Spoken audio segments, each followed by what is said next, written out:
Notre mission d'information avait pour objectif de mesurer les apports d'un texte de 2017, le socle européen des droits sociaux. Il faut bien mesurer que l'Union européenne a une influence absolument majeure dans tous les domaines liés au social, qu'il s'agisse de la santé, la sécurité et la mobilité au travail, de l'égalité entre les femmes et les hommes, et de la lutte contre la pauvreté et les discriminations, et de bien d'autres sujets, sans oublier le Fonds social européen doté d'un budget de plus de 80 milliards d'euros. Le modèle social promu par l'Union a permis aux États de converger en matière sociale.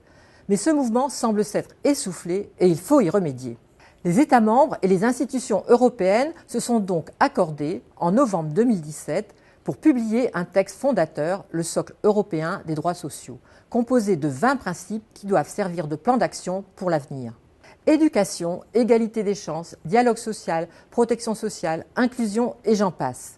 Ce texte, bien que non contraignant, est une avancée cruciale pour l'Europe sociale et il convient vraiment de le saluer. On a avancé très largement sur la coopération en matière de santé, sur des conditions de travail, sur le travail détaché, sur l'autorité européenne du travail, qui sont effectivement des axes forts de progrès social au niveau européen.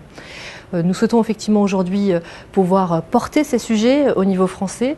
Ça peut passer autour d'un salaire minimum au niveau européen ou d'une assurance chômage, d'un socle des droits au niveau de l'assurance chômage. Ça peut passer également autour de discussions, autour des plateformes numériques qui fait l'intermédiaire entre les indépendants et les consommateurs.